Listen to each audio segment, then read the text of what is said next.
tópico da lição é santidade integral.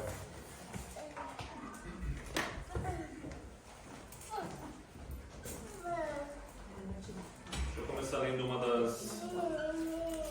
o resumo da lição, né? Como se fosse o tema principal da lição, para a gente saber que é nesse ponto que a gente vai discutir hoje, é que a santidade deve abranger o ser humano por completo, espírito, alma e corpo. Então, santidade não se trata apenas de alguma coisa espiritual. É isso que está falando aqui, na verdade. Nosso texto ali em 1 Tessalonicenses, capítulo 5, versículo 23, mostrando essa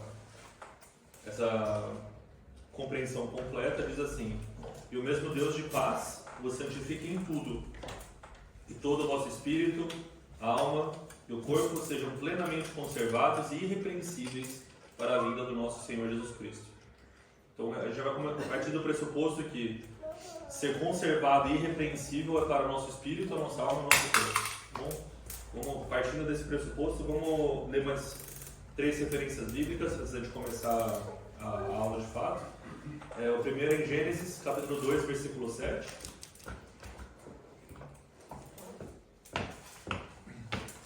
E formou o Senhor Deus o homem do pó da terra, soprou em seus narizes o fôlego de vida. O homem foi feito alma vivente. Então está falando sobre a alma nesse versículo. 1 Tessalonicenses, capítulo 5, versículos 21 a 23. Examinai tudo, retende o bem, abstende-se ou fugir de toda aparência do mal, e o mesmo Deus de paz vos santifique em tudo, todo o vosso espírito, a alma e o corpo sejam plenamente conservados. É o versículo que a gente leu no começo. Irrepreensíveis para a vida do nosso Jesus Cristo. Gálatas, capítulo 5, versículos 24 a 26.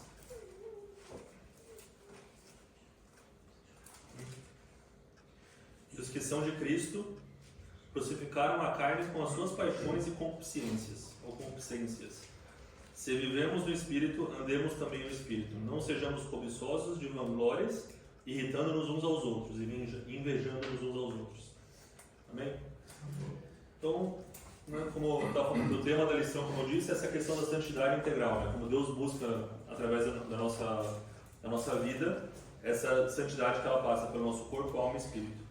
Quando a gente começa a falar, né, a primeira parte que a gente quer abordar, mais para criar um embasamento em todo mundo, é de onde que surgiu essa ideia, essa separação entre o que é espiritual e o que é físico. De onde que veio esse pensamento, né? Então, a gente vai vendo na lição também, isso veio da influência do pensamento grego. Então ali você começa ali no século 3, 4 a.C. O maior exponencial desse é Platão, né? Então você já deve ter ouvido falar, tipo, é uma paixão platônica, né? Mas o que é uma paixão platônica? É uma paixão que ela não se concretiza. A ideia do platonismo nessa questão é que eles falavam que existiam duas realidades. A realidade física, que é essa que nós vivemos, existia uma realidade superior, que era chamado mundo das ideias, era assim que era expresso por Platão. E aí eles falam o seguinte: essa realidade que existe aqui na Terra,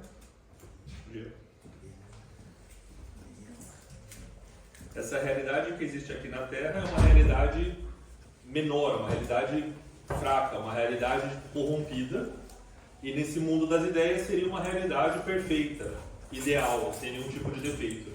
Então, por isso que eles falavam que, na verdade, isso era a linha do pensamento grego é muito influenciada nisso, que era aquele pensamento assim: o pensamento, as ideias são muito superiores do que essa realidade e elas não podem, lá você não consegue encostar. É uma coisa, tipo, é além da nossa realidade. Uma coisa não influencia na outra. Então, quando eles pegavam essa ideia, que eles falavam, então, se existe um corpo, que é isso aqui, ele é físico, então ele, por natureza ele é pior. E existe uma alma que existe como se fosse nessa questão, que é uma coisa superior. Então existia no pensamento grego já, o pensamento, as ideias, a própria filosofia, a capacidade de pensar era muito superior do que as questões físicas. Obviamente, se a gente for entrar por esse ponto, a gente vai saber também que os gregos também tinham muito foco na saúde do corpo. Né? Pode ver, não se usa a expressão Deus grego à toa, né? Que você pega nessas estátuas e tudo mais, e por quê? Porque eles entendiam que um dos conceitos também que existia bastante na questão grega era mente sã, corpo são. Então tinha essa necessidade, mas havia essa divisão, para eles era como se fossem duas coisas bem diferentes, né? Então quando a gente pensa ali na questão do escrevendo ali o Novo Testamento, apesar de ser durante o domínio do Império Romano, a estrutura cultural inteira era grega.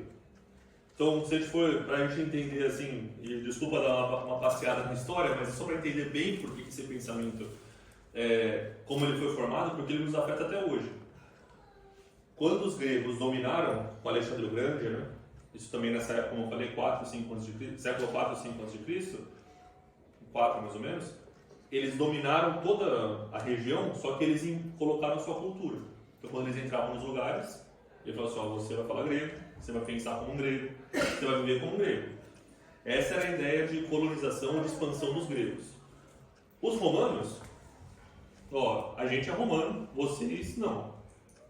Então eu vou entrar aí, vou colocar meu poder, mas você vive os seus costumes sem nenhum problema. Por isso que a gente vê na questão de Israel, se estabelece ali o poder romano, mas a religião, tudo mais, vocês que não são romanos, eles não estão forçando você a adorar os deuses romanos nem nada, vocês ficam aí, entendeu?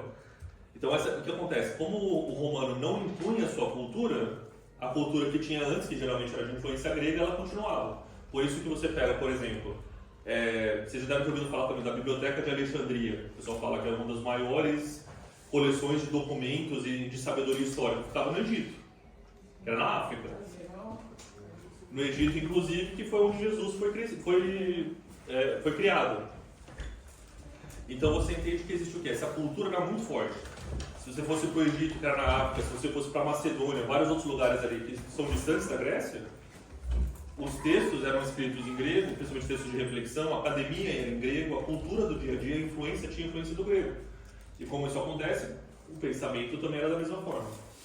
Então quando Jesus ia conversar com aquelas igrejas ali, na Turquia e tudo mais, esse pessoal tinha esse pensamento dessa forma. Não. O corpo é ruim, a alma é boa. São duas coisas completamente separadas. No pensamento oriental, né, que a gente fala que o pensamento judaico é assim, mas se a gente for parar lá pro Oriente Extremo é a mesma coisa, eles não têm essa visão separada. Eles acreditam que o ser humano é uma coisa só. Corpo, alma e espírito, eles coexistem de uma forma que você não consegue separar um do outro. Então, por exemplo, você pode ver isso às vezes em estrutura medicinal, por exemplo, você pega a medicina do Oriente lá. Eles falam, você vai pegar isso aqui, vai afetar seu humor aqui, então eles misturam as coisas e se torna uma coisa só. O princípio judaico, a cultura judaica, tinha essa influência pesada também do Oriente, né? Ele está no Oriente, né? E então a visão deles é o seguinte, você não pode criar separação. São 3 fatores, você tem corpo, alma e espírito, cada um com sua característica e tudo mais, mas você não consegue isolar um do outro. Você não consegue falar assim, eu vou cuidar só do meu corpo. E eu vou ignorar a minha alma e o meu espírito. Uma hora você começa a deteriorar. Não, o importante é só a minha alma. Não vou cuidar do meu corpo. Ou vou cuidar só do espírito, eu quero só buscar a Deus e ignorar o resto. Se você tenta fazer alguma coisa dessa forma, você não consegue ser uma pessoa completa perante Deus. O pensamento judaico era esse. Então quando Jesus ia falar, a mensagem do Evangelho ia ser pregada para o povo ali, tinha essa influência grega ali ao redor, ele tinha que explicar, e tanto que se a gente for pegar na Bíblia, vai ter vários momentos que ele explica sobre ressurreição, sobre essa questão que a santidade tem que ser completa. Até aí, tudo bem? Sei que eu viajo um pouco, às vezes, mas é só para entender por que esse pensamento existe. E talvez, enquanto a gente está explicando como funcionava na época, você vai perceber que às vezes nas igrejas de hoje você observa isso também. Então, por exemplo, uma das coisas que aconteciam na mentalidade da pessoa, já que o que importa é a alma, e o pensamento grego dizia, o que existe no mundo das ideias não influencia, que não tem como você influenciar o outro, ele falava o seguinte, o que acontece? Então, você tem tinha dois comportamentos do corpo. De um lado, já que não influencia, vou fazer o que eu quiser. Então, fazer o que quiser com o corpo. Então, aí entra aquela questão do hedonismo, só busca o prazer, não quero nem saber, porque no fim das contas isso aqui não importa. E aí você tinha do outro lado, que era o outro extremo. Já que a carne é ruim, eu tenho que punir, eu tenho que diminuir, tenho que destruir. Então, aí você começa a ver os ascéticos, essas pessoas que realmente viviam de uma forma que era assim. E aí você, não sei se alguém assistiu aquele filme Código da Vinci, que tinha aquele cara que ele era da Opus Dei, que falava, e ele ficava se chicoteando. Autoflagelo? Então, isso é uma forma de mostrar o quê? Esse corpo, essa carne é ruim, então eu tenho que flagelar, tipo, realmente me ferir para colocar, para dominar essa carne. Só que esses dois comportamentos mostram o quê? Que você enxerga o corpo como se fosse a visão do grego é o quê? O corpo é o cárcere da alma, é a prisão da sua alma. Então a prisão não é uma coisa positiva, não pode ser uma coisa positiva, certo? Só que o que a gente vê no Evangelho é o seguinte, não. O corpo ele é o templo do Espírito. Ele é realmente onde, né, de certa forma, é a parte material da sua existência, só que não é um cárcere, não deve ser visto como um cárcere. Né? Então aí começa nessa... Porque dessa forma você não vai tratar isso como se fosse uma coisa negativa. Entendeu? E aí, tudo bem? Então, quando a gente começa a pensar, né, nessa questão do corpo, né, já no século I depois de Cristo, né, ou seja, nem 100 anos depois que o Evangelho foi pregado por Cristo, surge uma linha de pensamento que depois foi caracterizada como heresia no cristianismo, chamada gnosticismo. Então o que o gnosticismo pregava? O gnosticismo pegou o Evangelho, só que pegou toda essa influência grega que a gente estava falando agora e tentou aplicar ali. Então, por exemplo, uma das características desse gnosticismo é o quê? Ah não, o Deus que você ouviu no Antigo Testamento não é o mesmo do Deus do Novo Testamento. Então assim, eles acreditavam que o Deus que se manifestava de forma física, que era Cristo, ele era um Deus menor, era um Deus diferente, era um Deus incompleto e algumas vezes até um Deus falso. Então você começa a ter algumas linhas dentro do gnosticismo que falam assim, não, Jesus não é Deus. E aí você pega e traz para os dias de hoje, você vai ver, por exemplo, que tem Testemunhas de Jeová e algumas outras linhas que se dizem cristãs, que falam exatamente o quê? Não. Jesus foi um grande exemplo, um mestre, um profeta, mas ele não é Deus. Nós temos também na linha do próprio cristianismo várias linhas que eles falam que é unitarista. Que tem o trio unitário, que acredita nas 3 pessoas, e tem aqueles que acreditam que Deus é uma coisa só. Não tem Espírito Santo, Jesus, eles não são Deus. Então o que acontece? Você vê que inclusive essa heresia que existia no primeiro século depois de Cristo, nós estamos hoje no século XXI, e ainda nós temos pessoas que ainda geram esses questionamentos e essas dúvidas em relação ao Evangelho. Então assim, mas surgiu lá com esses gnósticos. É uma das coisas que eles falavam, né, tipo, nessa questão, né, se a gente for olhar na Bíblia, né, como que a Bíblia pega e combate esse pensamento de você pensar o corpo como uma coisa negativa, como o cárcere da alma. Lá em 2 Coríntios 5, capítulo 5, versículo 1.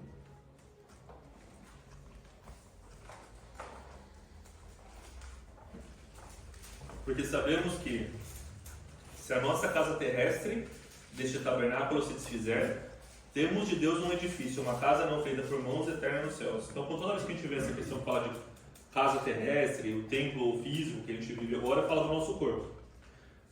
Então, ele pega e fala assim, ó, o seu corpo é um tabernáculo, ou seja, é onde habita a presença de Deus. Não é O mais importante que eu acho que a gente fala muito sobre o corpo é isso. O corpo, na verdade, quando nós somos comprados por Cristo, quando o sacrifício de Cristo é feito, ele fala que ele comprou não apenas a nossa vida, ele comprou o nosso corpo, ele comprou a nossa alma. Ou seja, o nosso corpo também não pertence a nós mesmos. E Deus não vai ficar gastando o sangue, o sacrifício dele por alguma coisa que não faz sentido. Né? Então você vê, primeiro quando você vê isso, em 2 Pedro, capítulo 1, versículos 13 e 14, mais uma vez a gente vai ver. E tenham por justo, enquanto estiver neste tabernáculo, despertar-vos com admoestações, e sabendo que brevemente hei de deixar este meu tabernáculo, como também nosso Senhor Jesus Cristo já me tem revelado. Então, Pedro também dizendo a mesma coisa. Isso aqui é um tabernáculo, é a presença de Deus. Certo? Então, primeira coisa que eu quero que fique bem clara para a nossa reflexão de hoje é isso. Se de alguma forma o nosso pensamento tende a negligenciar o corpo como uma parte que faz parte do todo, que a gente tem que servir a Deus, ou que tem que se apresentar perante a Deus, é uma coisa que nós temos que começar a corrigir. E no final da lição, eu quero levantar umas questões para a gente discutir, porque é justamente isso. Quando a gente tem a visão do corpo como aquilo que limita o mover, limita o agir de Deus, a gente tende a enxergar isso como uma coisa negativa. É a parte mais fraca, não leve a mal, é uma parte limitada. Mas a gente enxerga dessa forma, muitas vezes a gente começa a negligenciar. E aí que tem o perigo, né? Aí começa a ter, uma das formas que a gente começa a ter esse perigo. Então, se o corpo é o tabernáculo de Deus, é onde fica a presença de Deus, é da nossa responsabilidade fazer o quê? Evitar danificar esse tabernáculo.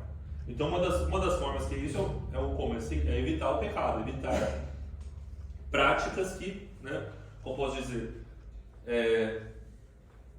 sujem ou tirem a pureza desse templo de Deus. Então, lá em 1 Coríntios capítulo 6, versículos 18 e 19, você vai ver que ele começa ali falando, ele tá, né, mandando a carta ali para Coríntios, e ele fala, né, fugir da prostituição, ou a gente pode dizer fugir de qualquer pecado, porque todo pecado que o homem comete é fora do corpo, mas o que se prostitui peca com o seu próprio corpo, ou seja, você tá cometendo um pecado que é contra esse corpo não é seu, esse corpo é de Deus. Ou não sabeis que o nosso corpo é templo do Espírito Santo, que habita em vós, proveniente de Deus, e que não sois de vós mesmos. Então, começar a criar consciência na gente que isso aqui, apesar de ser parte integral daquilo que a gente serve a Deus, não é nosso. Porque acontece muitas vezes isso, e a gente vê isso acontecendo na igreja. Não, é o seguinte, Deus está preocupado com a sua alma, é salvar a sua alma. O corpo você faz se você quiser. E aí quando a gente lê na Bíblia, fala assim, não, o seu corpo não é de você mesmo. E eu falo isso, né, porque eu sou culpado muitas vezes de alguém que realmente faz com o meu corpo o que eu quiser. Eu durmo na hora que eu quiser, eu como coisa que talvez não deveria comer, porque faz mal pro corpo. Não cuido do meu corpo como eu deveria. E no fim das contas a gente para pra pensar, de alguma forma, esse tratamento, esse não cuidado com o corpo, Deus poderia virar para mim e falar assim, ô Luiz, o que você está fazendo com o meu corpo aí que eu dei para você usar por enquanto? É uma questão, porque a gente pensa sempre no pecado, né? Não, eu estava lá enchendo a cara, fui lá, um monte de prostituta, não sei o que. Não, esse cara está usando o corpo de forma errada. Mas é aquilo que talvez não é pecado, mas é ainda um mau uso do corpo. É isso que a gente tem que começar a refletir enquanto a gente está nesse entendimento, porque a gente não ignorar o corpo. Se a gente está ignorando o corpo, a gente está caindo de novo na falácia dos gregos, que é falar assim, não, o que acontece no seu corpo não tem efeito nenhum na eternidade. E depois eu quero mostrar como tem alguns casos que a gente vê que existe essa influência, certo? No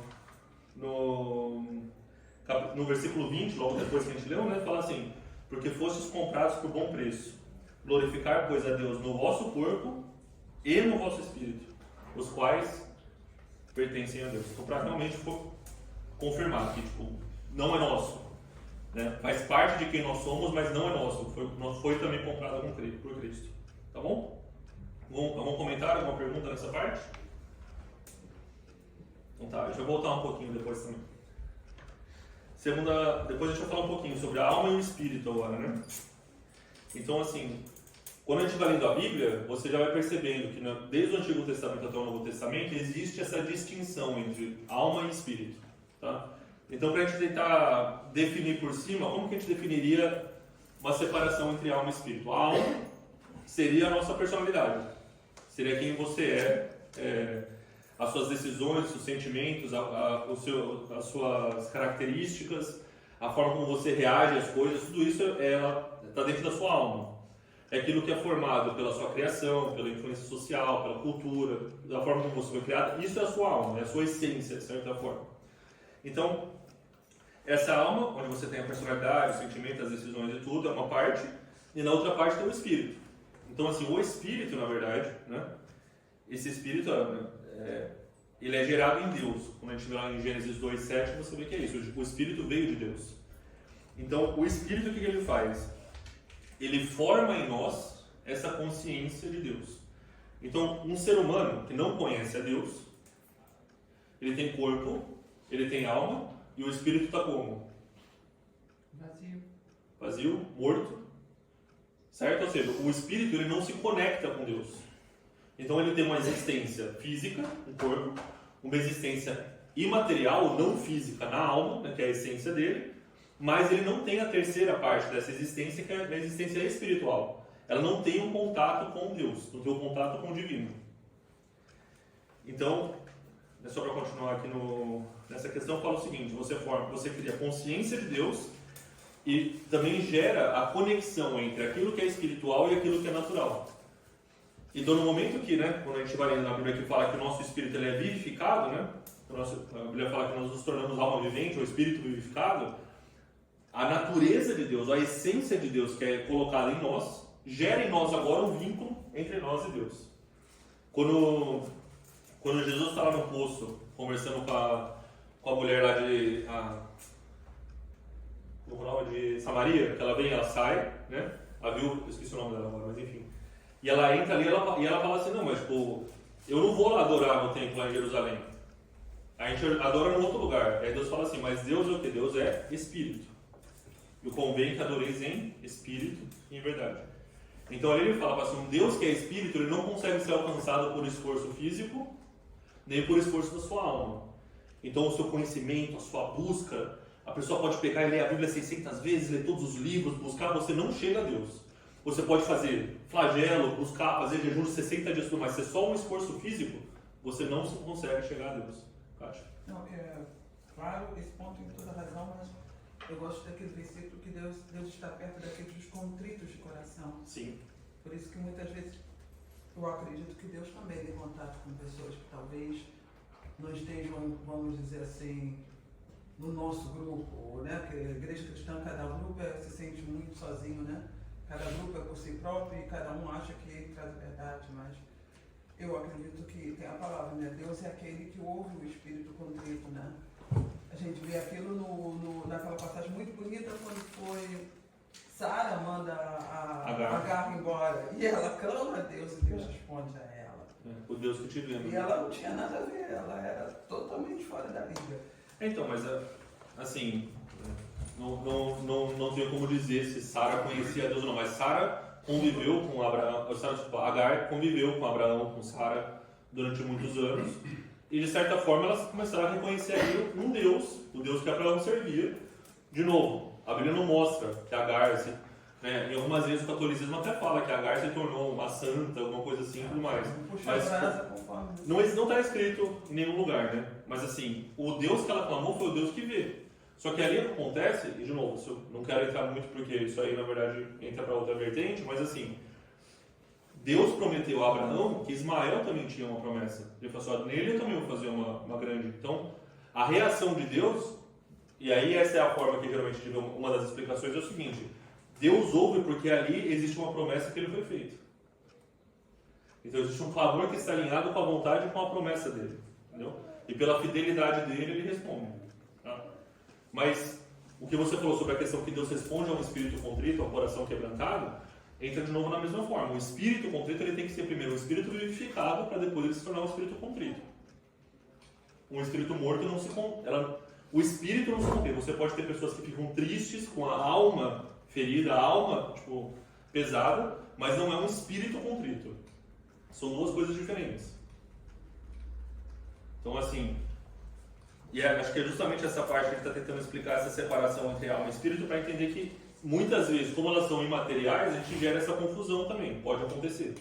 A gente acha, não, isso é espiritual, isso aqui é alma, então, como é tudo meio que não tem físico, é tudo a mesma coisa. Não é. Não é.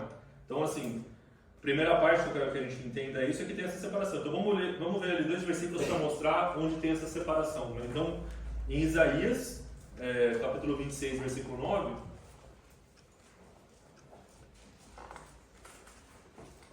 a gente vê ali, o que vai estar falando, com a minha alma te desejei.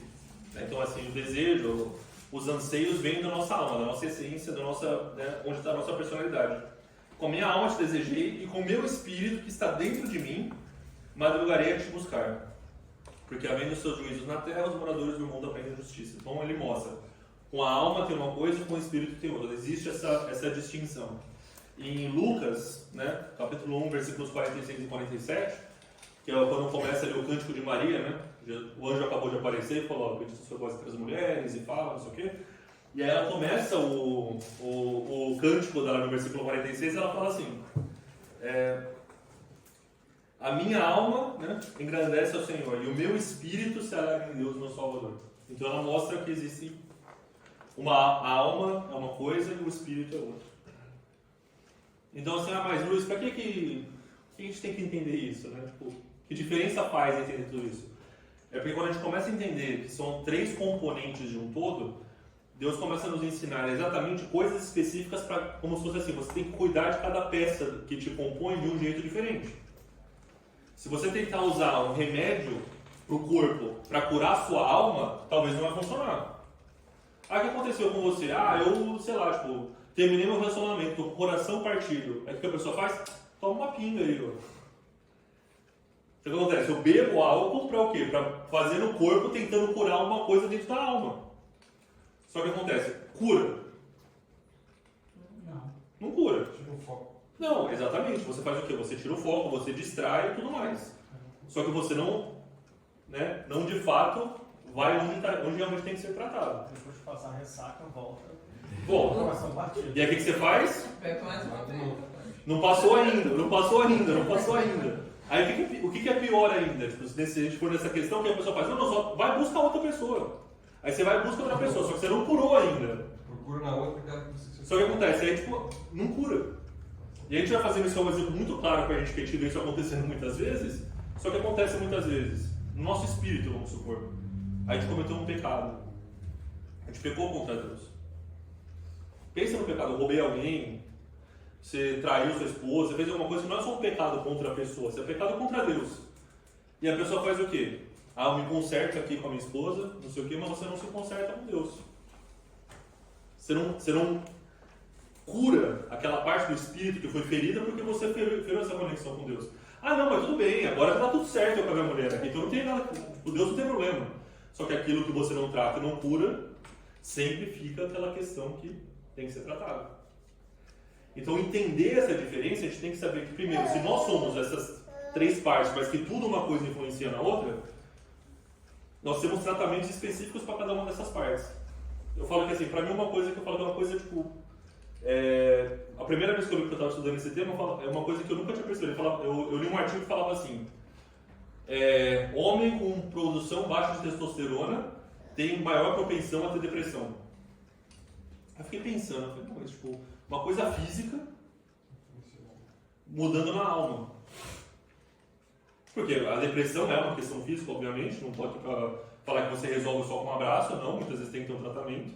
Mas ele afeta a sua alma, afeta os seus humores, a sua forma de decidir, a sua forma de viver. E não só isso, se você é uma pessoa que está, por exemplo, com uma disfunção hormonal que gera uma depressão, uma tristeza na sua alma, como que você vai buscar o Espírito? Como que você consegue buscar Deus? Afeta ou não afeta a forma como você busca Deus? Limita. Então, o que a gente começa a perceber é o seguinte, não, você está dizendo o quê? Que tipo, qualquer doença vai me afastar de Deus? Não é isso que eu estou falando, mas pode afastar se a gente não toma cuidado. Aliás, isso acontece muitas vezes. Aparece uma doença, das duas uma. Ou a pessoa se aproxima de Deus de um jeito como nunca antes, ou a pessoa fala assim, esse Deus não é de verdade. Porque se Deus fosse de verdade, não ia permitir isso acontecer comigo. Mas isso é o agnóstico, já não olharia assim. Não, mas aqui... Não, eu digo agnóstico, deve ser, faz parte da vida. Não, mas aí que entra essa questão. O pensamento do humano hoje, né, o pensamento, até o pensamento, eu digo, o pensamento ateu, que é o pensamento principal, né, esse pensamento humanista que existe, tem essa influência muito pesada do pensamento do grego. Você já começou falando sobre isso. Esse pensamento grego, esse pensamento helenista que existia, ele surgiu na Renascença, durante, né, o período da Renascença na Europa. Ele cai de novo quando começa o crescimento e a expansão da igreja, quando começam as reformas, a expansão, e agora ele está em alta de novo. Que é o quê? Esse pensamento humanista. Tem algumas vezes que falam que é quase um novo renascimento que aconteceu dos anos 80, 90 para cá, que começou essa expansão de pensamento e tudo mais, e aí você começa a ver os ateus superstars aparecendo em todo lugar. Por que isso é importante? De novo, para a gente como igreja. Nós vamos analisando as coisas que estão acontecendo no mundo e Deus está falando para a gente, isso já aconteceu antes. E as formas como isso acontece, você aprende que fala assim, olha, o mundo vai falar, que esse negócio de Deus não tem nada a ver não. Deus é uma coisa do século XX. Agora século XXI é ciência. Século XV? Pode ser também, pode voltar. Isso é coisa do século XIV, isso é coisa do século XIII. Deus é século XIII, século XIV é Leonardo da Vinci, é Renascença, é outra coisa, entendeu? Então, mas por quê? Porque isso aconteceu antes. Mas, pra gente, principalmente para os nossos filhos que estão na escola, é isso que eu falo, pessoal. Os estudos falam hoje que a porcentagem entre acho que entre até 19 anos, o que não acreditou em Deus, tipo, subiu 30%, 40% nos últimos anos. Por quê? Porque você começa a ter um pensamento que diz o quê? Não, o importante é o quê? O importante é o hoje. É o seu TikTok. É você fazer alguma coisa. É você, tipo, simplesmente cuidar do corpo. O resto não importa. Então você tem uma linha que, de novo, vai só pelo prazer, que acha que tem que fazer o que quiser e não se importa com o resto. Você também tem uma linha do pessoal que às vezes acha que tem que, tipo, se afastar e, tipo, se distanciar de qualquer forma, né? Da carne, porque isso é uma coisa negativa. Ou seja, você vê as mesmas linhas filosóficas influenciando as pessoas nos dias de hoje. Se a gente não entende essa distinção, por que Deus colocou na palavra claramente para a gente estudar e entender isso? Porque serão as formas como nós vamos ser atacados, nossos filhos vão ser atacados, as pessoas ao nosso redor são atacadas. Às vezes atacando no corpo, às vezes atacando na alma, às vezes atacando no espírito. Eu acho que eu entendo que é complicada essa situação. E às vezes a gente joga muito a culpa hoje em dia, agora, né? Mas nós mulheres estamos estudando sexta-feira, a gente sempre lê Provérbios, né? Ensina o menino o caminho que deve andar até quando ele não se desviará. A gente joga, por exemplo, hoje em dia a culpa da educação dos filhos está na escola. A gente está sempre jogando. Quando eu vejo, desculpa, irmãos, a quantidade de crianças nas igrejas com o laptop na mão, ou com isso, que você, o laptop virou babysitter, meu amor. Isso é amor? O amor esfriou. Uma conhecida minha diz, não dou no meu filho porque eu o amo. E eu parei, cara, é verdade, eu não amo meu filho muito não, de vez em quando empurro o joguinho que é pra mim poder, né? Vai jogando, eu vou jogando também. É uma falta de amor. Eu acho que a coisa está muito mais nas filosofias, mas é que o nosso amor se esfriou. A gente não tem amor pelas crianças muitas vezes. Não tem amor pelas coisas. A gente quer que, só da minha vida, é uma babysitter barata e hoje em dia cada vez mais. Quem não prega não ouve. Mas, cara, isso que você está falando, nessa questão que fala que o amor se esfriaria, ele fala que na palavra também está escrito assim, que se levantaria uma geração que são amantes de si mesmo e que vão buscar nos profetas, só os profetas, ensinamentos que concordam com eles mesmos. É você olhar para o mundo de hoje que... ego, né? Então, o que acontece? Isso que você falou para mim é muito verdade. Ah, não, vamos agora crucificar qualquer um que dá um iPad pro filho. Não é isso? Não é, mas eu sei que não é. Eu entendo o que você está eu falando. não estou crucificando, irmão. Eu quero colocar a situação. Eu acho que sempre fomos poucos. Eu acho que sempre teve uma época que talvez tenha... Mas isso não quer dizer quantidade não é qualidade. Quantidade não é qualidade. E ontem eu encontrei uma amiga que estava fazendo propaganda de vocês. Eu falei, olha, lá é bom, tem um bocado, tem um bocado de criança, tudo lá junto, e a criançada. Eu canso de ver na igreja, mas eu só jogo um vídeo e a escola bíblica dominical. É que a história da humanidade, desde a criação do mundo até 2023, ela é um ciclo. Ele está falando do ciclo filosófico. Você está falando do ciclo da educação de pai e filho. Que também interfere. Né? Tipo, tu dá o tablet, o laptop, o joguinho pro filho para fazer as tuas coisas. Mas se a gente voltar 40 anos, 50 anos, não tinha laptop, mas tinha rua. Você deixa o teu filho na rua brincando o dia inteiro, você faz as tuas coisas. É um ciclo, sempre existiu. Daqui a 50 anos não vai ter mais laptop, vai ser alguma outra coisa. Vai pra realidade virtual aí. Vai ter eu fico fascinado como que tudo é um ciclo. Só mudam as variáveis, mas é um ciclo. Acontece a mesma coisa. Não sei se você já viu isso aí, que você falou um ponto interessante, que o pessoal, uma pessoa fala assim, não, mas a geração de hoje só quer saber de celular, só não sai do celular. Aí mostra uma foto, tipo, 1920, todo mundo sentado no lugar, todo mundo com uma revista, com um jornal, e ninguém falando com ninguém. Aí você fala assim, tipo, distração e foco, é isso que você tá falando, Diego. Tipo, realmente, às vezes não é nem simples, é só repetição de uma coisa que nunca quebrou. Mas só para não perder o ponto que a gente estava falando, tipo, de fato, o que acontece é isso. Como a pessoa é amante de si mesma, e esse é o mundo de hoje. Nunca se teve mais uma geração que busca uma forma de viver isolado da responsabilidade com a próxima geração. Então, por exemplo, você vê as pessoas tipo, não querendo casar, não querendo ter filho, ignorando, fugindo dessa responsabilidade com a próxima geração. Eu falo, uma coisa que você percebe mais, as pessoas começam a ter mais amor, às vezes, e ter um animal de estimação do que uma criança. Ah, então você é contra animal de estimação. Não é nada disso. Adoro bicho e tudo mais. Só que você vê que as pessoas fazem o quê? Elas colocam o amor de um pai num animal de estimação. Pai de pet. Pai de pet, mãe de pet. Só que aí mas o que você percebe? Você vê que existe essa questão do seguinte, eu não posso ter uma relação em que eu não estou no controle. Porque a relação com o filho, além dos primeiros 2 anos, você ainda tem ali 2, 3 anos, vai até uns 6, 7, ainda admira você. Passa disso, acabou. Briga todo dia. Mas é isso por quê? Porque, só que acontece, você tem uma geração agora que ela tem tanto medo de entrar num relacionamento, que ela quer ter relacionamento com quem? Com um cachorrinho, com um gato, que é o quê? Eu falo, uma criança humana, eu falo isso pro pessoal, o pessoal fica bravo comigo. Até os seus 2, 3 anos, é um filhotinho como se fosse um filhotinho de cachorro. Ele chega, ele chora, o cachorro com o cabelo. É igual um filhotinho, mas o que acontece? Quando ele começa a falar e se expressar, ali começa a ter diferenciação. Quando ele começa a falar e se expressar, qual que é a primeira coisa que você fala pra você quando você fala alguma coisa? Não! Por quê? Ele começa a dizer, não, eu tenho vontade. Ah, mas o cachorro faz isso também. Para não perder muito nessa ideia, falou o seguinte, chega uma hora que desenvolve, mas aí o que acontece? Você não tem controle. A criança vai crescer, ela vai ter suas vontades, seus desejos, e aí entra no versículo que você falou. Enquanto é pequeno e está aqui, ensina no caminho que deve andar. O que acontece com a pessoa fica. Eu quero colocar isso, a questão de...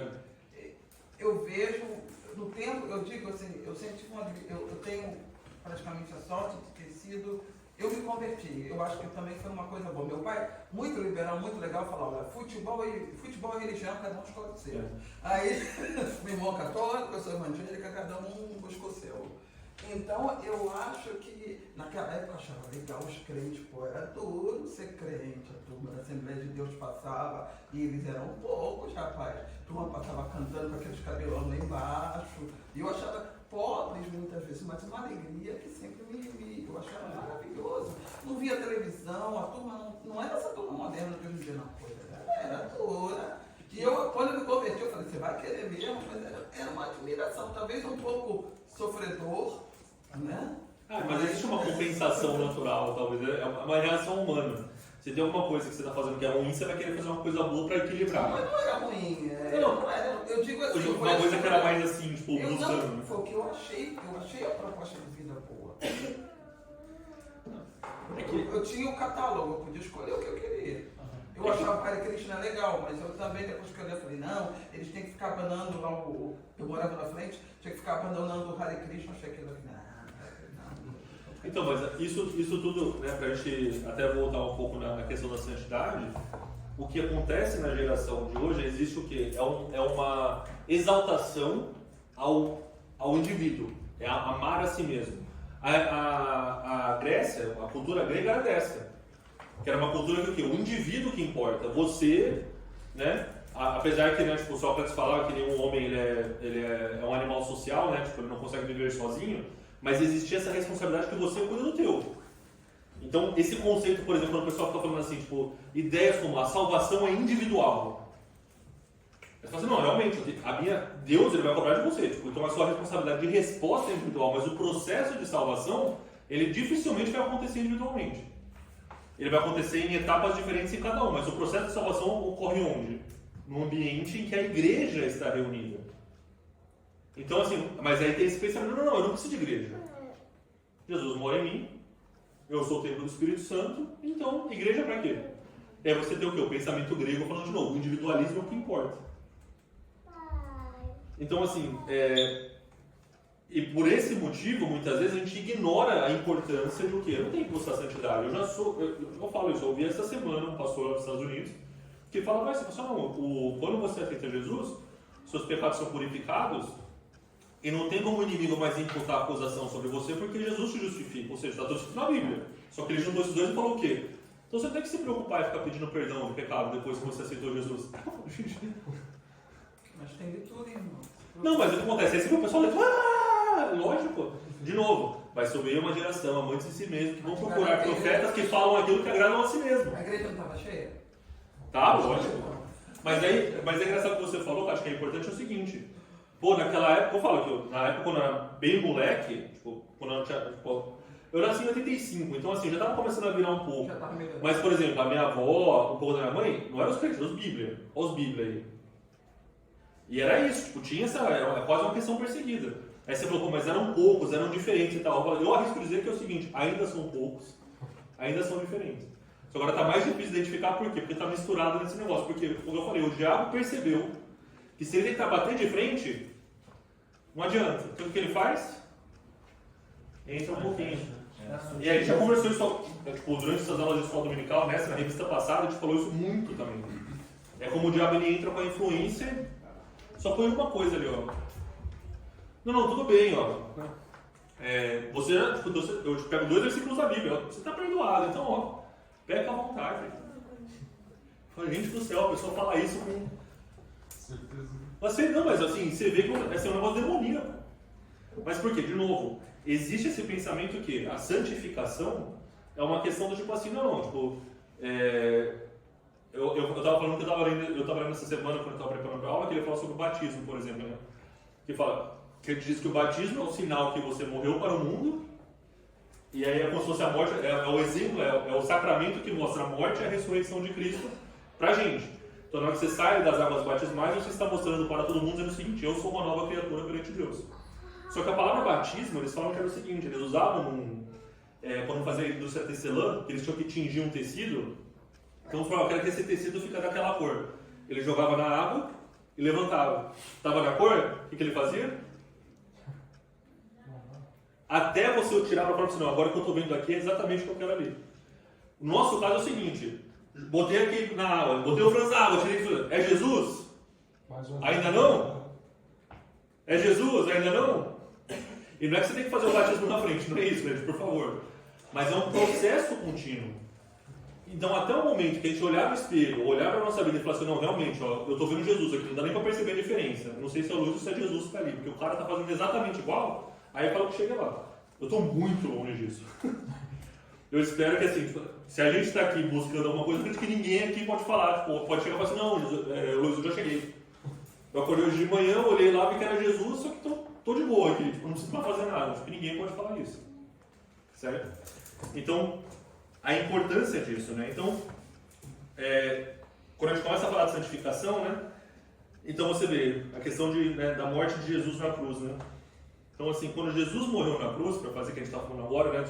A morte dele que abriu, rasgou o véu do templo e abriu a oportunidade para quê? Para que o Espírito de Deus pudesse ser colocado em todos nós e aí você tivesse a conexão com Deus. Por isso que ele fala, vai chegar uma hora, essa hora está aqui. Eu cheguei, Jesus fala para a mulher no tanque, no poço, que você não vai mais adorar ali ou ali ou ali. Você vai adorar em espírito e em verdade, por quê? Porque o Espírito de Deus vai habitar em você. Então nós vivemos nessa época agora. Então quando Jesus morreu na cruz, ele não morreu para salvar apenas a sua alma. Ele morreu para salvar você. E comprar, né, corpo, alma e colocar o Espírito dele. Então, se a gente começa a olhar ali, né, nesse pensamento dualista, quando fala da ideia dos gregos, o que eles falavam? Se existe essa separação entre o mundo espiritual e o mundo físico, o que acontece com o seu corpo não importa. Então eles não acreditavam, por exemplo, uma das coisas que o grego não acreditava era a ressurreição. Por isso que você vai ler lá na palavra e fala assim, quem prega a ressurreição é loucura para os gregos. Porque, não, isso não existe. Aí você pega, por exemplo, os saduceus, que a gente falou até um tempo atrás, eles não acreditavam no quê? Na ressurreição. E você pode olhar que vai ter linha de algumas igrejas aqui que vai falar o seguinte, não existe esse negócio de ressurreição do corpo, nem nada. O que vai acontecer é o seguinte, sua alma vai para o céu e tipo, a matéria não importa. Tem linha que fala isso. Agora você fala assim, mas por que tipo, quando Jesus ressuscita, e ele vira para Tomé, né? Eu falo que essa passagem é uma passagem muito bonita, né? Que está lá em João 20, versículos 24 a 29. Então, né, chega lá, Jesus ressuscitou. Aí Tomé vai falar, né? Está escrito na parte do versículo 24, assim, ora Tomé, um dos 12, chamado Dídimo, não estava com eles quando veio Jesus. E disseram depois os outros discípulos, nós vimos o Senhor. Mas ele disse-lhes, se eu não vir o sinal do cravo nas suas mãos, se eu não puser o dedo no lugar dos cravos e não puser a minha mão do seu lado, de nenhuma forma eu crerei. Aí o pessoal fala assim, olha esse Tomé, que homem fiel, que homem não sei o quê. Mas, gente, vamos ser sinceros. Tomé, ele abandonou para seguir a Cristo, ele tinha certeza. E quando morre, para ele foi o seguinte, acabou. Então na cabeça dele é o seguinte, olha, eu sei o que você está falando, mas se eu não ver Jesus aqui, eu não vou acreditar. Aí fala assim, aí Jesus vai lá e fala assim, olha, bem-aventurado aquele que não vê e crê. Porque ele estava falando isso não para Tomé. Sabe para que ele estava falando isso? Para gente. Porque, pessoal, você Tomé, você está aqui. Então Jesus não chega para Tomé e Então tapa na cara dele, aí, tapa com a mão furada, toma aí, você que não acredita. Não, ele chega com amor, ele fala assim, porque se a gente vai seguindo na passagem, a gente mostra isso, fala assim, 8 dias depois, estavam os discípulos dentro, ou seja, Tomé continua ali. Se ele não acreditasse em Jesus, ele tinha vazado já. Passou mais de uma semana, ele estava ali ainda. Estava outra vez os seus discípulos dentro, eles estavam fechados, né? Falam que eles estavam na porta fechada, né?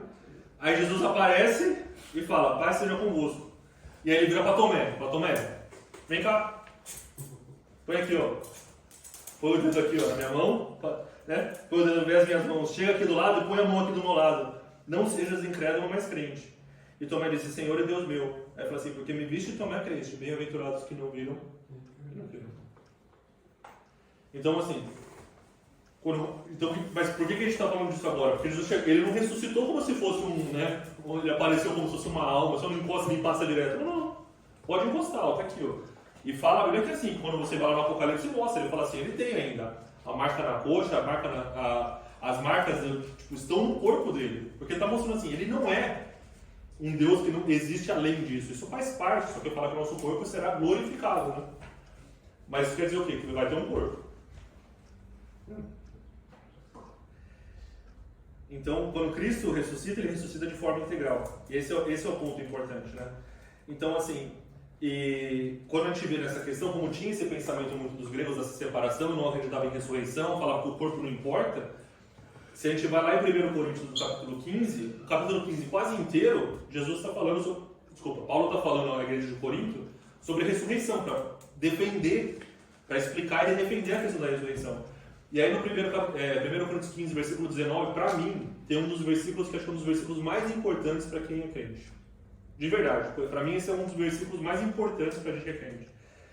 Que é um versículo que parece que como é que vai botar no carro, assim, e tudo mais, só que isso mostra qual que é o mal da nossa vida no dia de hoje. Ele fala o seguinte, se esperamos ou se vivemos em Cristo só nesta vida, somos os mais miseráveis de todos os homens. Isso aí é para botar no túmulo, rapaz.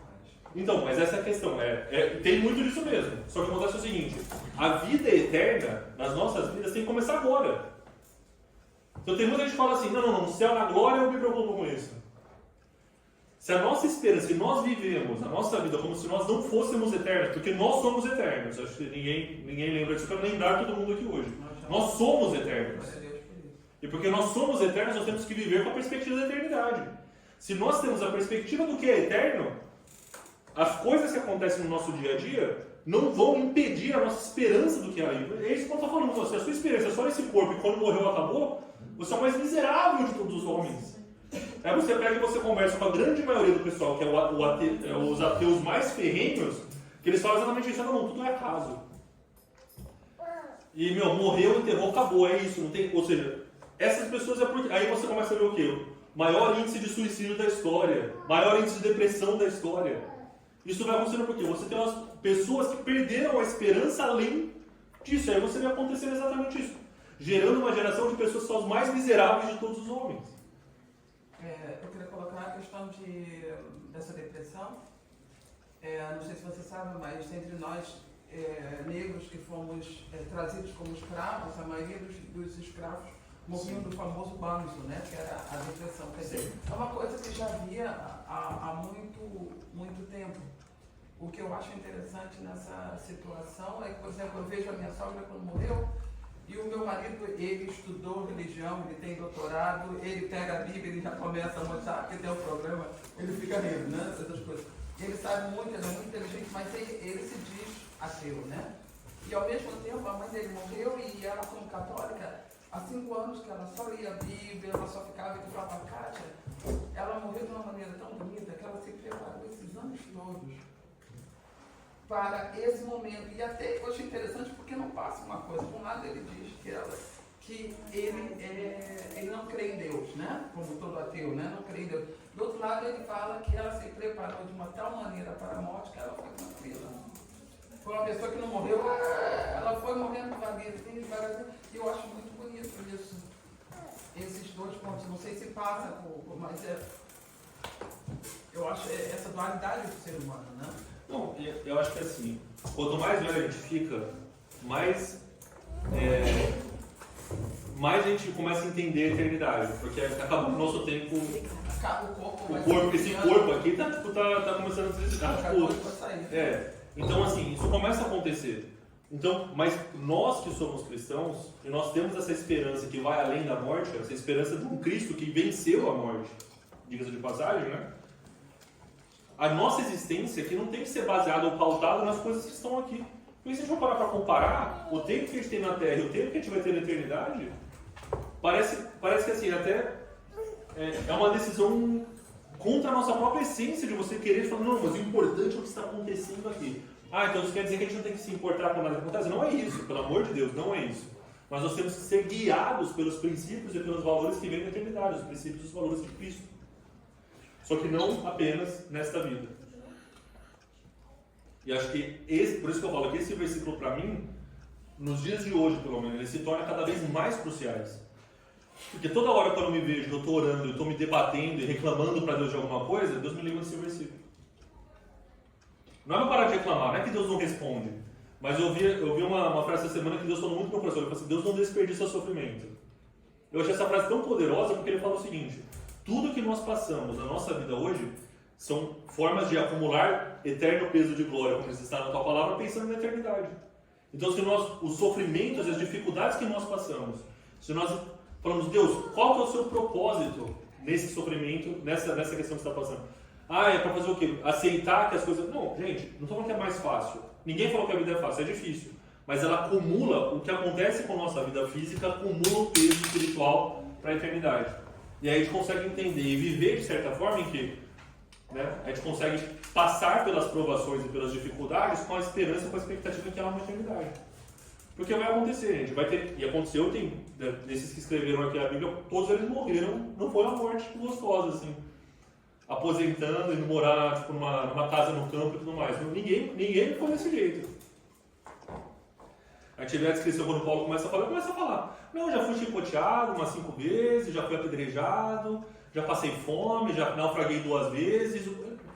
Aí você fala assim, E ele fala, não, mas tudo isso gera em nós eterno peso de glória.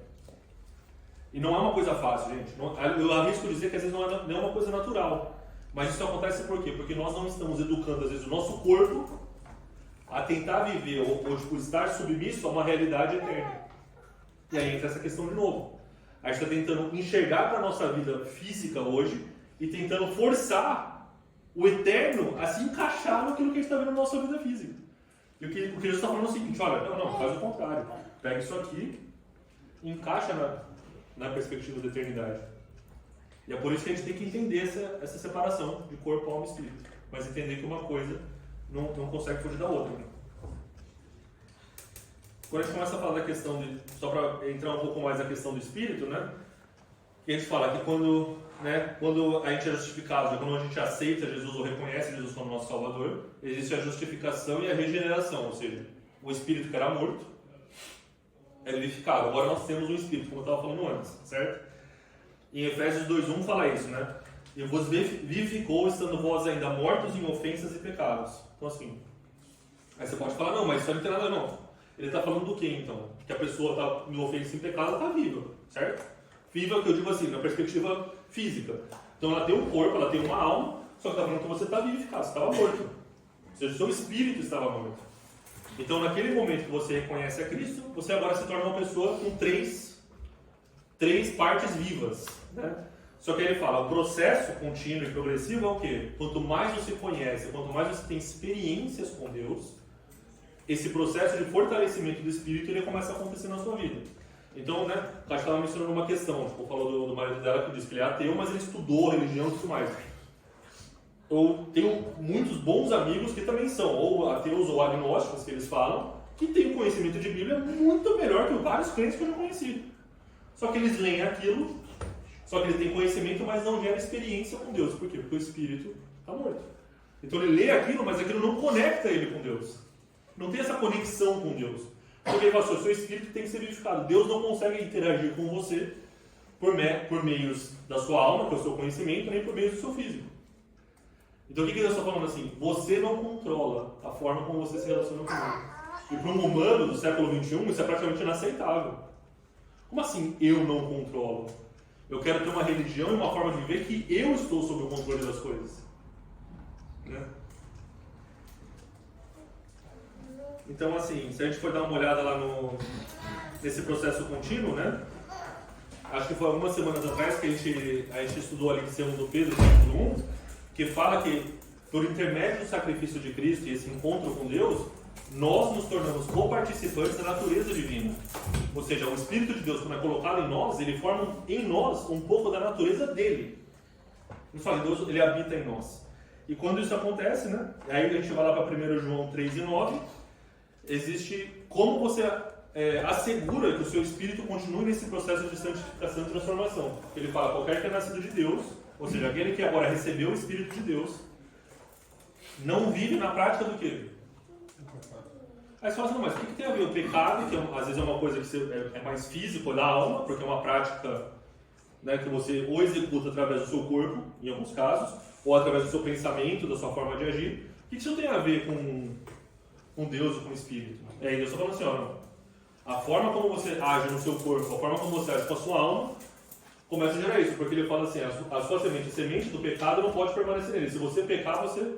Né, e não pode pecar porque é nascido de Deus. Ou seja, há uma transformação na sua forma de agir, na sua forma de pensar, porque o Espírito de Deus foi formado em você.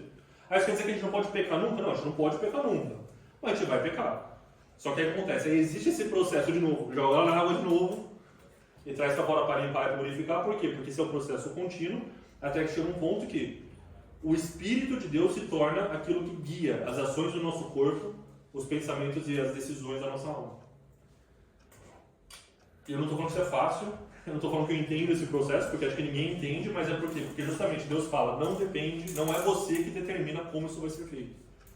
Para a sociedade humana do século XXI, mais uma vez, é praticamente inaceitável você achar que nós, pessoas que vivemos esse século, pessoas com pensamento e a ciência e a capacidade filosófica e a sociedade cada vez mais integrada e mais não sei o quê, como assim eu não tenho a capacidade de gerar ou criar essa conexão pelo meu próprio esforço? Se você conversar com a maioria das pessoas, eu falo, não preciso disso aí. Eu sou autossuficiente na minha capacidade de viver. Aí já chega Jesus e fala assim, então, não é não. Não é não. Então, o Espírito acontece. Então, o que acontece? Se o Espírito que foi vivificado em você, quando você começa a pecar, quando você começa, o que acontece com esse Espírito? Ele vai enfraquecendo até que chega um ponto que acontece com o Espírito dentro de você, ele morre de novo. E quando o Espírito morre em você, aí a gente pode entrar na questão de salvação e tudo mais, é uma parte separada, mas quando o Espírito morre, ele tem que ser o quê? Ele tem que ser vivificado de novo e tem que ser fortalecido. Se o Espírito é fraco, né, a Bíblia fala assim, né, tipo, como a Bíblia fala na palavra assim, eu vou Deus, mas a carne é fraca, mas o Espírito é forte, né? Tá falando, a palavra fala isso. Só que se o Espírito for fraco, a carne vai ser forte. Então, muitas vezes, a nossa vida se torna mais difícil, as nossas batalhas e os nossos percalços se tornam mais difíceis, porque a gente acha que a gente tem que fortalecer o corpo, a minha habilidade de acontecer, a minha resiliência, a minha capacidade. Gente, tem que ter tudo isso? Tem, eu não sou contra isso. Mas isso tem que ser tudo baseado e direcionado pelo Espírito. Porque aí você vai saber onde que você tem que resistir e onde você tem que fugir. A palavra fala isso. Ela fala assim, absteme-se ou fugir da aparência do mal. O mundo fala assim, não, você tem que enfrentar os seus medos. Você tem que ir lá, mas não, às vezes o que Deus está falando é o seguinte, olha, fala para Timóteo, acho que era legal quando ele fala para Timóteo que era jovem. Ó, se apareceu aí alguma coisa que você acha que você vai pecar, e o mundo de hoje fala assim, como assim? Eu não tenho capacidade, eu tenho pensamento, eu consigo resistir a essas coisas, ele fala assim, não. É melhor você fugir e ter tipo, vergonha perante os seus amigos e tudo mais, mas manter o espírito intacto e fortalecido, do que você ir lá enfrentar. Porque assim, né, só um segundo que eu vou passar, porque assim, existe essa questão que é o seguinte, na questão da prática do corpo é o seguinte, Deus ele olha para duas coisas. Primeiro, é o que você faz, e o segundo é por que você faz. Vamos supor, o que eu faço? Vamos supor, você tem uma pessoa, você vira para ele e fala assim, ó, tá aqui a oportunidade de você trair a sua esposa e você tipo, ser fiel à sua esposa. Aí você fala assim, não, tudo bem, a pessoa que vai trair a esposa, a gente já vai saber que está errado, seja na perspectiva humana ou na perspectiva espiritual. Claro que eu sei que em algumas áreas do mundo agora nem isso acontece, mas vamos supor que é esse ponto. Agora a pessoa vai lá e fala, não, vou ser fiel à minha esposa.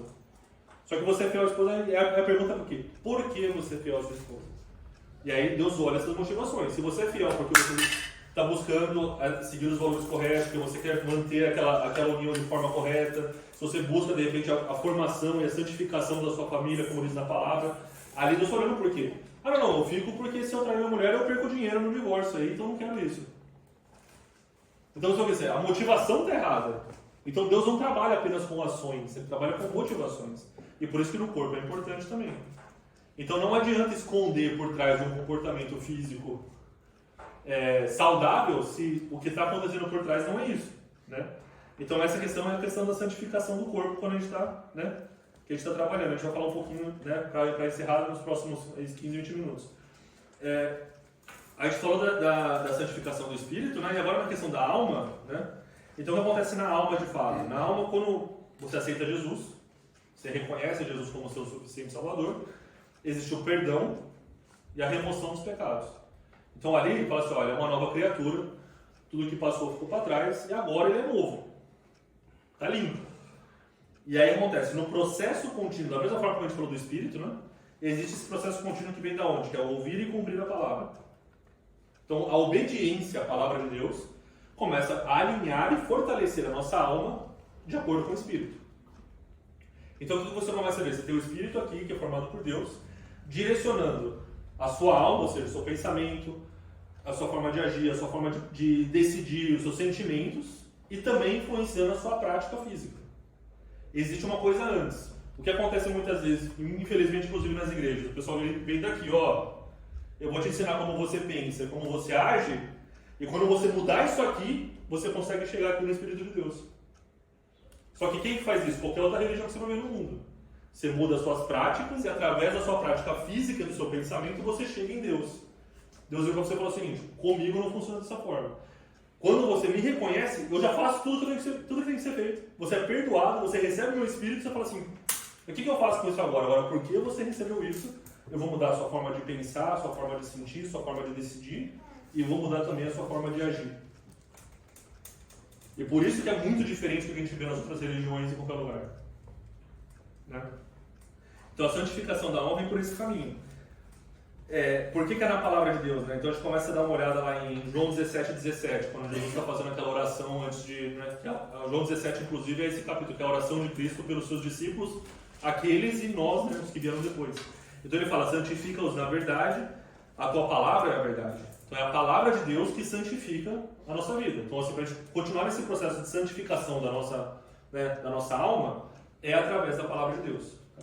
Eu queria só fazer um gancho, não sei se vocês viram agora, aquele pastor no Quênia, que não sei quantas centenas de pessoas que morreram, vocês viram que ele acompanharam, teve um grande morticídio, genocídio, ele levou várias pessoas, que é um movimento que tem no Quênia muitas igrejas evangélicas, e isso e aquilo, evangelicais, como eles chamam aqui, e que ele levou várias pessoas. O golpe dele era, as pessoas entravam, ele prometia mundos e fundos, o pessoal dava o dinheiro, e o pessoal começava a jejuar, e o pessoal começou a morrer, morreu centenas de pessoas. Jejum não sei quantos dias, né? Aí morreu um cara de gente, né?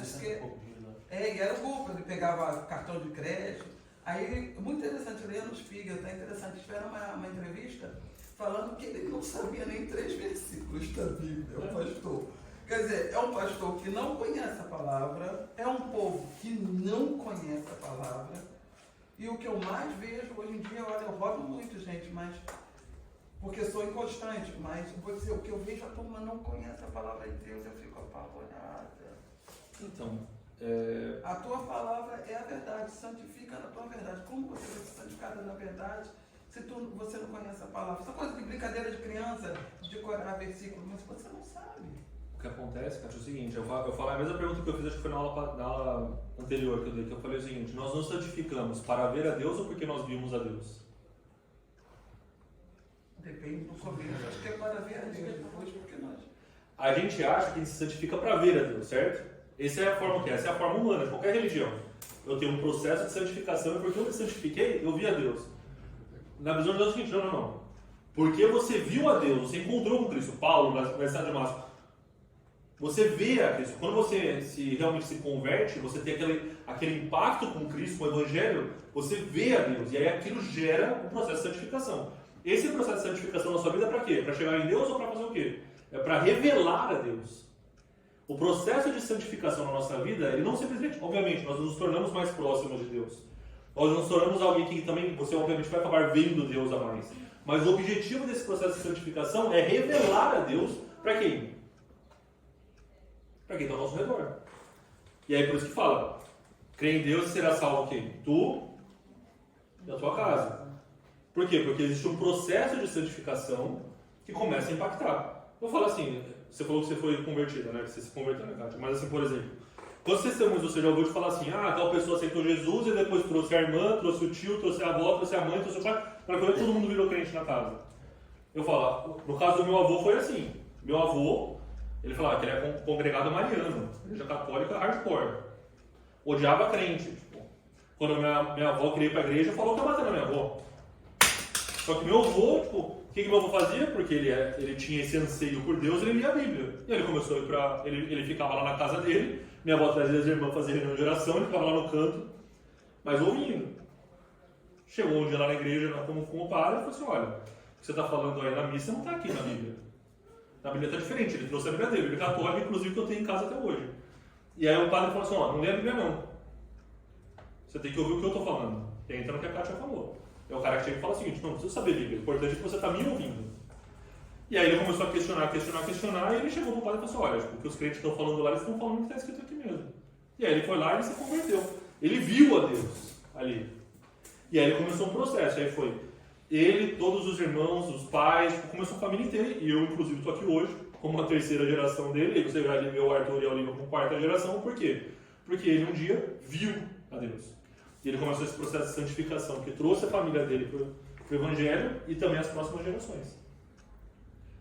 Então a nossa responsabilidade, muitas vezes, é dessa forma. Né? A santificação da nossa alma, o processo de santificação, não é com o intuito de vida de Deus. Porque Deus está falando, o que Deus fala para a gente é o seguinte, eu estou aqui. Eu já me revelei para vocês. O momento que você quiser, o que Deus fala? Ó, entra no seu quarto, fecha a porta, e o Deus que te ouve, Ele te responde. Você não precisa fazer mais nada para chegar até Deus. Essa necessidade que a gente tem de criar processos de dificuldade é a visão humana, é a visão grega. Né? Tinha uma das linhas, um dos mitos do grego era o mito de Sísifo. Não sei se você já ouviu falar desse cara. Que era um cara que ele começava o dia à noite, era uma punição que ele recebia todos os dias. Tinha uma pedra, ele subia um morro até lá em cima. Aí quando chegava no fim do dia, a pedra caía lá embaixo, no outro dia ele chegava lá embaixo. Ficava todo dia repetido dessa forma. Aí você vê às vezes nas igrejas evangélicas, então se você quer chegar a Deus, você tem que fazer um jejum pelo menos de 7 dias. Aí então eu vou fazer de 10.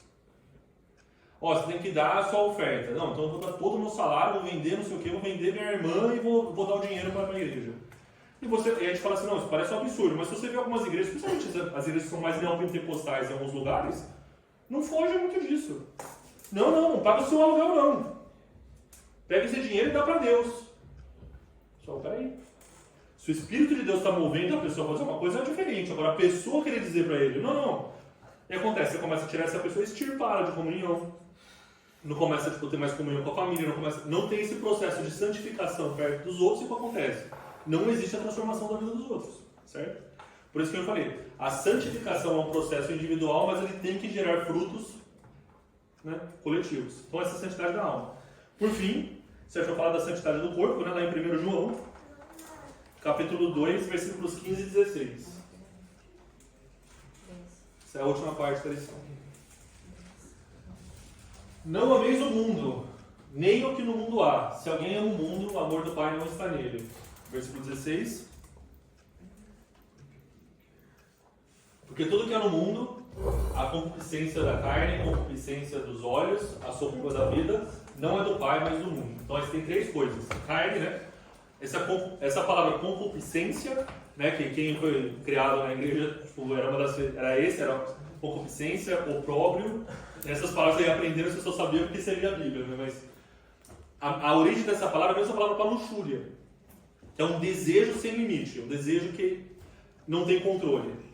Então eu falo assim, vamos supor, é a luxúria, o desejo da carne, é o desejo dos seus olhos, e aí a soberba da vida.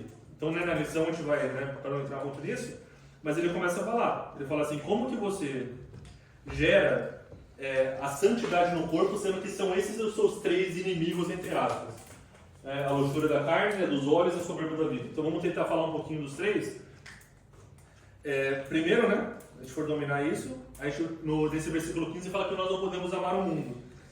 Em 1 Tessalonicenses 5:22, como eu falei antes, fugir da aparência do mal.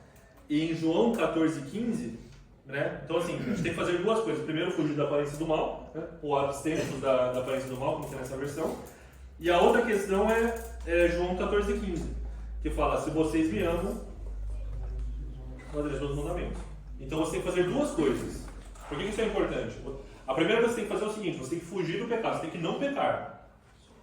Mas a segunda é que você tem que fazer o que Deus manda. Quando, muitos anos atrás, quando eu era líder de jovens, isso na Assembleia lá no Brasil ainda, a gente tinha uma reunião dos jovens assim e eu fiz uma dinâmica com eles. Eu peguei e falei assim, vamos fazer assim, a gente vai fazer um círculo aqui. Cada um vai ser um pecado, vai ser um Deus. Então vamos supor, a gente fez um círculo, tinha umas 7, 8 pessoas no círculo, e falou assim, você é a prostituição, você é isso, você é Buda, você... E aí fala assim, e você é Jesus. Ou seja, uma dessas coisas aqui é Jesus. E eu botava um adolescente para fora e trazia ele para dentro. Eu falava assim, eu sou o pecado. Só que eu ficava na frente de Jesus. Então eu falava assim, se eu pegar você, você morre. Então você tem que achar uma dessas soluções aqui. Então eu ia pegar lá, fingir que ia pegar o adolescente, o que ele fazia? Pegava a primeira coisa que estava ali perto. Quem que é você? Eu sou Buda, então. Vamos tentar de novo? Tá bom. Não sei o que, só as drogas. Eu falei assim, escolhe Jesus logo. Aí ele, como que eu vou saber quem é Jesus? Aí eu olhava para os outros que estavam sentados. Por que vocês não estão falando nada? Está aqui alguém que está se perdendo na sua frente. E aí, aconteceu. Fez isso, da próxima vez a pessoa falou, aquele ali. É que acontece. Aí quando ele começa a andar em direção a Jesus, eu tenho que fazer o quê? Porque aí você não tem que fazer. Se a pessoa começa a andar em direção a Cristo, o diabo tem que falar assim, aí não dá para eu atacar mais. Então tem duas questões. Não adianta só você fugir do pecado. Você tem que andar em direção a Jesus. E isso é uma questão importantíssima para a gente em relação à santidade. Tem muita gente que acha que santidade é não pecar. Santidade é também não pecar. Mas você não peca por quê? Porque você está caminhando para Cristo. Então a gente tem que ter isso muito claro na nossa mente. O pessoal fala assim, né? Tem um ditado chinês que ele fala assim, se você quer beber do meu chá, você tem que esvaziar a sua xícara. Interessante. Então o que Deus, dessa forma, usando esse pensamento, o que Deus fala pra gente? A sua xícara também está cheia de coisas suas. Então você tem que esvaziar essa xícara. Só que tem que encher com o quê? Com o chá do Espírito, de certa forma assim, né? Em Mateus 12, só para mostrar como isso é importante, em Mateus 12, versículo 43 a 45. Então lá, quando Jesus está explicando, fala assim, quando o espírito imundo sai de um homem, quando a xícara dele é esvaziada daquilo que é errado, esse espírito maligno, ele anda por aí procurando lugar, mas não acha. Aí no versículo seguinte, como não encontra, o que ele faz? Eu vou voltar de onde eu saí. E quando ele chega lá, ele acha o quê? A casa como? Desocupada. Ou seja, está limpa, está arrumada, ou seja, mas está desocupada. O que ele faz? Próximo versículo. Então ele vai e leva consigo outros 7, piores do que ele. E aí fala assim, e os últimos atos desse homem serão piores do que os primeiros. Aí quando chega isso, o que acontece? É muita gente que às vezes vem para a igreja e a pessoa quer formar o comportamento cristão nele. Então o que acontece? Ele se arruma, ele muda tudo, está limpo, está maravilhoso. Só que ele não traz Jesus para morar nele. Porque ele acha que só basta eu fazer um comportamento que uma hora eu chego em Jesus. Não, traz Jesus primeiro, Jesus está ali, bate. Quando a Bíblia fala assim, eis que estou à porta e bato. Se você abrir, eu vou entrar. Jesus não fala assim, eis que estou à porta e bato. Esperarei você limpar a vossa casa e depois entrarei. Jesus não fala isso. Mas a igreja às vezes quer falar isso para as pessoas. A santificação não é assim, a santificação é um processo. Jesus vai entrar na tua casa e ele vai olhar e falar assim, eu vou entrar, a gente vai conversar, mas a gente vai ter que dar uma arrumadinha aqui, né? Jesus ele quer fazer parte do processo que é um. Ele não está esperando você fazer isso só. Só que às vezes o que acontece muitas vezes é a gente cria essa limitação. Né? A gente fala assim, pessoas que geram um comportamento, têm às vezes até um pensamento cristão, mas elas não colocam Jesus, ou seja, a casa está desocupada. O que acontece? Piora. Quem é que conhece, infelizmente, pessoas que foram às vezes criadas na igreja quando desvia, tipo, assim, eu infelizmente conheço. Pessoas assim, que tipo, pessoas que conheciam a palavra, pessoas que assim, estavam lá na frente, falavam de Jesus e tudo mais. E quando desvia, você vê isso por quê? São pessoas que ficaram limpos e arrumados, mas estavam desocupados. Então isso é importante pra gente. Então não basta apenas fugir do diabo. A gente tem que se encher de Cristo. Isso, né, na questão da consciência da carne, né, pra gente fazer essa limpeza. Aí tem a questão da concupiscência dos olhos, né, a luxúria, o desejo dos olhos. Isso fala do quê? Fala do quê? Daquilo que a gente olha. Tem aquela visão que diz que os olhos são a janela da alma, né? Então, né, acho que quem aqui talvez é mais velho de igreja lembra dessa música assim: cuidado, olhinho que olha. Não sei se você já ouviu, lembra dessa, né? Então, quando criança, você já falava assim: cuidado, olhinho que olha. Eu falo que existe uma. Quando eu aprendi essa música em inglês, depois você percebe como que tem essa visão um pouco mais de comportamento, né? Porque na Bíblia, em português, como você aprende? O Salvador do céu está olhando para você. Então, você criança fala assim: nossa, tem que tomar cuidado. Quando você olha a versão, né, original, a versão em inglês, fala assim: não, o seu pai que está no céu está te olhando com amor. É uma mensagem um pouco diferente, né? Cortaram o amor, né? Não, é uma mensagem um pouco diferente. Não, ele fala, é o pai, depois ele se torna. Deus não é o Salvador dos céus? Ele é. E ele não está olhando para você, ele está. Então, assim, não quer dizer que você tem que ignorar o fato que vai ter consequências, mas ele está falando assim: cuidado com o seu olho. Olha, então a Bíblia fala: aquele que olha, né, fala assim, você ouviu falar no passado, aquele que vai lá e vamos supor, trai a mulher e tudo mais, ele está em pecado. Aí que Jesus fala assim: se você apenas olhou, já pecou no seu coração, perdeu. Isso aí tá difícil, né? Tem que andar de costas. Eu tenho que andar de costas, tem que botar a viseira, não sei, porque fala assim, mas por que ele está falando disso, né? Aí a gente pode voltar e falar de novo, que a gente fez a lição aqui umas semanas atrás. O rei Davi. Davi estava andando lá no palácio, deu uma olhadinha ali por cima do muro, olha a Batseba ali, né? Então, tem essa questão, nós temos que tomar cuidado, por quê? Porque a entrada para a nossa alma muitas vezes é através dos olhos. Então, mas só os olhos? Não, mas tipo, é uma questão que a gente tem que tomar cuidado, certo? E aí o último ponto que fala é essa questão da soberba da vida, né? Voltando lá em 1 João 2, né, versículo 16, fala que a última questão, que é para a santidade do corpo, é a soberba da vida. E essa soberba da vida, né, tipo, da forma como, uma das formas de interpretar que fala disso é o quê? É no momento que você entende que a forma como você tem que viver a vida, ou a forma como você, tipo, os seus próprios esforços determinam a sua vida, ou seja, você tem controle sobre isso. Então, no momento que você determina que é o seu controle, você não está de acordo com a vontade ou o controle de Deus, você começa a ter essa soberba da vida. É uma das formas de interpretar essa passagem. E aí volta naquilo que a gente falou. É o que você deseja e por que você deseja. Não, eu quero ganhar muitas almas para Jesus. Oh, que nobre! Eu quero pregar o Evangelho. Nossa, que nobre! Mas por quê? Porque aí eu vou poder ganhar um dinheirinho. Porque aí eu vou postar no Instagram e o pessoal vai achar que eu sou bom, vai achar que eu sou santo. Para mostrar para os outros que eu não sei o quê. Como é que a gente falou do sabor de mel? Para quem me viu na prova e não me ajudou, para depois me ver na bênção e se arrepender. É isso que você quer fazer. Deus não trabalha com isso. De novo, é a soberba da vida. De novo, não adianta não fazer o errado. Eu não estou fazendo nada errado, não importa. Você está fazendo certo? Pelo motivo certo? Porque é aí que entra essa questão. A santificação do nosso corpo, que é sim a parte mais fácil de ser atacada na nossa vida, ele só vem por esse intermédio. De entender que, primeiro, como a gente falou lá no começo, né? Dos dois pontos, né? Fugir da aparência do mal, ou seja, evite, né? Saia de onde tem o pecado, onde está o erro, e do outro lado, abraça ou faça aquilo que está correto. E isso vai permear o seu comportamento, o seu pensamento, a sua forma de ver e de enxergar as coisas. Amém?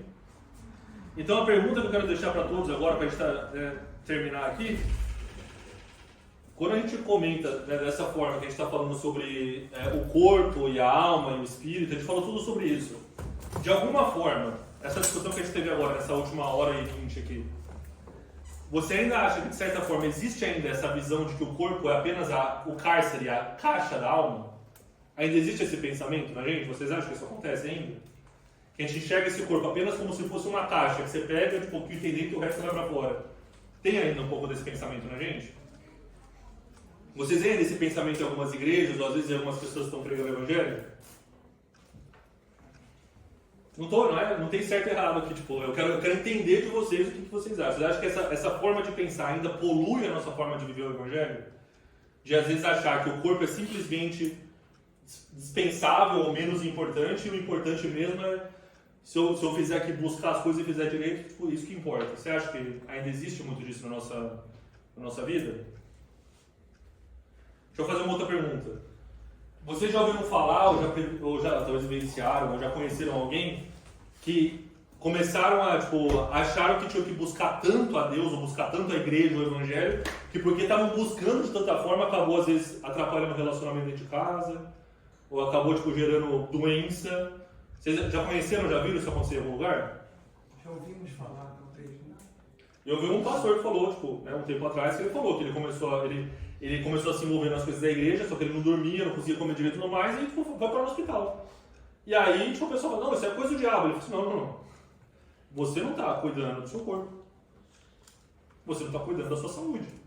E isso é uma responsabilidade que nós também temos, porque o corpo, a alma e o espírito, nós temos que saber cuidar e dar a ferramenta certa para cada um.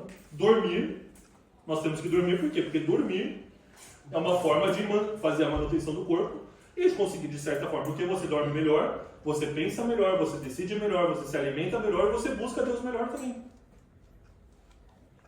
Então, se a gente continua tendo essa visão que as coisas do corpo, as coisas que a gente tem que fazer, cuidar da nossa saúde, elas são, como posso dizer, não relevantes ou não tão importantes como todas as outras questões que são espirituais, ou a gente fala muito sobre, como é que é a expressão que fala hoje, é o mental health, né? Mental wellness, ou seja, tipo, é importante você cuidar da sua saúde mental. Importantíssimo, lógico que é. Só que é a mesma coisa. Você cuidar da sua saúde mental, mas não cuidar da sua saúde física, você não vai conseguir cuidar tão bem da sua saúde mental. E se você cuidar da sua saúde física e não cuidar da sua saúde mental, é o que vai acontecer muitas vezes essas pessoas que são super bem, super saudáveis, mas que às vezes não têm a maturidade emocional para enfrentar nada.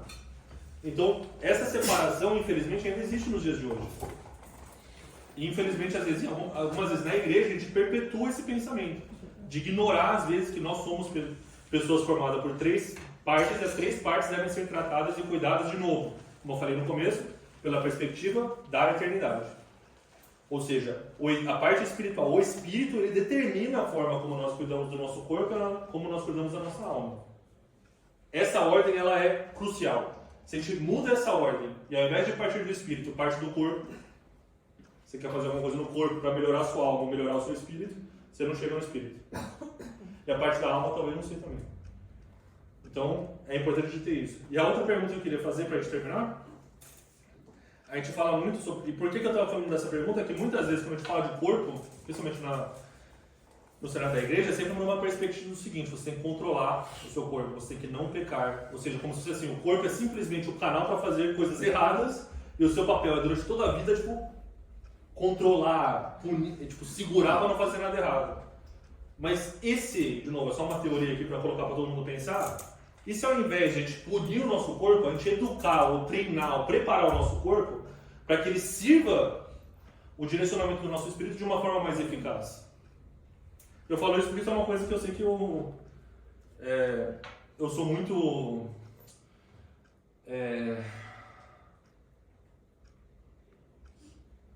O Espírito de Deus, ele sempre fala muito no meu coração dessa forma. Ele fala assim: por que você não cuida do seu corpo?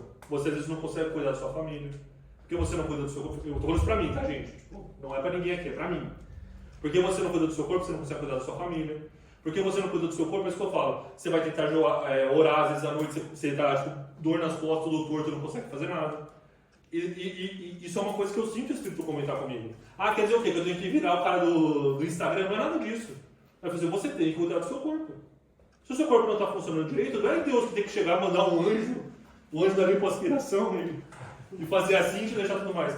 Ah, mas ok, para acusar, gente, pelo amor de Deus, não é isso. Não é uma questão estética, é uma questão que o corpo tem que funcionar bem.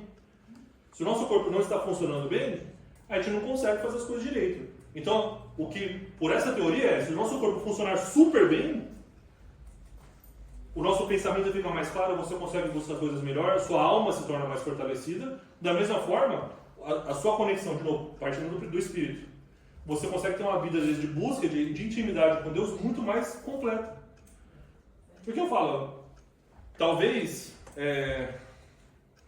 e eu falo isso com bastante temor, se a gente não tivesse que buscar a Deus tanto pelos problemas que a gente mesmo cria, a gente poderia ter uma intimidade, uma busca por Deus para conhecer quem Ele é. Não para ficar falando das coisas que a gente passa e sofre. Isso por quê? Porque às vezes a gente ignora a responsabilidade de cuidar daquilo que Ele deu pra gente. O corpo, a alma. Então, assim, às vezes eu estou brigando com Deus porque eu estou, às vezes, com uma ansiedade, uma coisa ruim, um pensamento, eu estou perdido. Mas por quê? Porque eu não estou cuidando da minha vida, aquilo gera aquela ansiedade. Ao invés de entrar na presença de Deus para ouvir dele, eu fico lá 40 minutos falando assim, Deus, me ajuda, isso aqui, não sei o quê. Agora, se a gente cuidar da nossa saúde, do físico, da alma, imagina como isso pode melhorar nosso relacionamento com Deus. Imagina como isso pode mudar a forma como você fala de Cristo, como você espalha o melhor. Cátia. Me vieram várias coisas assim que parece que para você pesa muito, né? Essa coisa até para você se explicar. Sim. Eu falei, será que não é o acusador que está atormentando o irmão? Olha, Porque... eu acho que é assim. Porque cada pessoa tem um tipo, né? Se olha ali, a irmã sempre fala que era toda bonitinha, toda magrinha. Era o meu, se pudesse trocar, eu trocava. Eu acho ela toda bonitinha, toda. Mas não, eu sei que da casa todo mundo é magro, nasceu eu lá. Meu pai diz que eu sou a prova que lá em casa tem comida. De novo, não é uma questão estética. Eu acho que tem que deixar isso claro. Não, entendeu? Eu acho que. Não é uma questão estética, é uma questão de saúde. No meu caso. Sim, então, por exemplo. Deixa eu ter. Eu vejo também, eu acho que também, a partir do momento que eu tenho uma irmã, todo mundo em casa é magro, sou eu que sou cheia, né? Mas à medida que eu me aceito como eu sou, claro, podia comer menos, claro, já fui mais bonita, claro, tem vários aspectos, mas eu vejo isso também, eu acho que fica mais fácil até orar, entendeu? Eu vejo a minha culpa, mas eu não talvez eu não seja seja uma errado. coisa tão, sabe? Não é pela perspectiva de culpa, não foi isso que eu quis dizer. Eu quis dizer o seguinte: se de alguma forma, a forma como a gente vive nos impede de buscar a Deus de uma forma mais intensa, é o contrário. Eu concordo com isso, gente, pelo amor de Deus, não tem nada a ver com estética, não tem nada a ver com nada, não é nada disso. Não estou falando que todo mundo tem que ser magro, não é nada disso. No meu caso, porque eu não cuido do meu corpo, eu falei assim, eu tenho lesão, tenho desvio de, como é que fala? Hernia de disco, tenho dor nas costas, tenho cansaço, não durmo direito, isso acontece no meu caso. Será que tudo isso é por causa disso ou talvez por outros motivos? Eu arrisco dizer que estar 30 quilos acima do peso geralmente é um motivo que isso acontece. Mas assim, de novo, gente, isso não é um ataque, não é nada disso. Eu estou tentando mostrar o quê? Tipo, de novo, o foco disso é, se nós cuidarmos do nosso corpo, da nossa saúde, com a perspectiva da eternidade, provavelmente a gente vai viver de uma forma diferente. Espera só um pouquinho, acho que não é tão... Não, então, eu lembrei que nós tivemos aqui um exemplo no domingo passado, numa escola bíblica, que foi o seguinte: a gente tem que estar preparado para aquilo que o Senhor nos pede, né? Aí alguém trouxe um exemplo: imagina que você tem que levar a palavra do Senhor para uma pessoa que mora lá no 10º andar e não tem elevador. Aí você está lá, ai Jesus, eu não consigo. Você tem o conhecimento, você está preparado, você está santificado, mas o seu corpo, se você não consegue subir até o 10º andar, de que adianta você estar santificado? Então é mais ou menos assim o tipo de... A gente está assim, num lugar de preparação para operar a obra do Senhor a qualquer momento que seja necessário. É por esse ponto. De novo, gente, por favor, não entende isso como um ataque, porque eu não posso atacar ninguém. Não é um ataque, não é falar assim, não, todo mundo tem que ser tipo no shape, não é nada disso. Nós temos que entender o seguinte: o nosso físico não pode impedir o nosso relacionamento, o nosso desenvolvimento com Deus. E de novo, é um exercício que eu quero encorajar todo mundo a fazer essa semana. Quando você estiver orando, vê o conteúdo da sua oração. E você pensa assim: Deus, se eu tivesse, de novo, se eu não tivesse com essa dor tipo, nas minhas costas, se eu não tivesse cansado desse jeito, quanto dessa oração talvez eu não precisaria fazer? De novo, gente, não é... Talvez você fale assim, Luiz, eu fiz isso, pra mim não é nada, minha oração não é... Amém. Que Deus continue te preservando dessa forma, você continue buscando a Deus assim. Mas se não for o seu caso, que às vezes não é o meu, que Deus possa começar a te mostrar, aqui, você não tem que orar mais, aqui você tem que comer menos. E isso que você está falando, esse exemplo, isso já aconteceu comigo, por exemplo, na questão financeira. Porque se eu sou uma pessoa descontrolada financeiramente e eu vivo em dívida, Isso aí. metade da minha oração vai ser: Deus, me ajuda a pagar minha dívida. E não Deus, me fala sobre o Senhor. A partir do momento que eu passo a ser controlado financeiramente, ao invés de passar meia hora da minha oração pedindo dinheiro, pedindo emprego melhor, pedindo aumento, pedindo misericórdia de pagar minha dívida, eu vou passar meia hora adorando a Ele, conversando com Ele, conhecendo mais Exatamente Ele. isso. Você tem diversas áreas da sua vida que caem no que você falou. Não, eu falo isso, é importante, que eu lembro que eu tinha a rádio musical FM lá no Brasil, e tinha um horário que tinha um pastor que ele começou um programa de rádio que era uma rádio de 1 hora. E aí depois do primeiro mês ele não tinha dinheiro para pagar o programa, e ele ficava 45 minutos do programa de rádio dele: Deus, prepara alguém para trazer uma oferta e manter esse programa. E aí ficava depois dos últimos 10, 15 minutos para falar realmente de Deus. E eu lembro que às vezes, tipo, um primo meu, né, que a gente foi criado junto, ele falava assim, não olha o cara de novo, eu ia ficar, tipo, 50% do tempo, 90% do tempo dele pedindo dinheiro para ter mais um mês, em vez de realmente falar daquilo que ele comprou esse horário para fazer. É um excelente exemplo, mas assim, é por essa perspectiva, gente, de novo. Nem aqui dá pra falar, tipo assim, não, todo mundo aqui tem que ser, né, o pensamento coach. Basta ter um pensamento positivo e tudo resolve. Não é isso, porque não é verdade.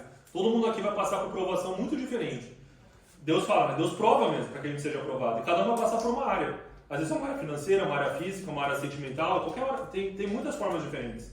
Mas no fim das contas, a forma como Deus trabalha é dessa forma. Se alguma coisa que está na tua vida, ao invés de fazer com que você conheça e tenha experiência com Deus, está te fazendo ficar preso e tentar resolver problemas da sua alma, do seu corpo, da sua vida aqui, tipo, dessa terra, talvez a gente tenha que começar a entender que tem outras ações que a gente tem que tomar e pedir para o Espírito nos mostrar: Deus, onde que eu tenho que mudar aqui, para que quando eu estiver na tua presença, como o Diego falou, eu possa usar esse tempo, esses 20, 30 minutos, para te buscar e te ouvir. E aí, isso vai começar a trazer, né, santificação do nosso espírito, como a gente falou no começo, santificação da nossa alma e, por fim, do nosso corpo. Últimas perguntas? Últimos comentários?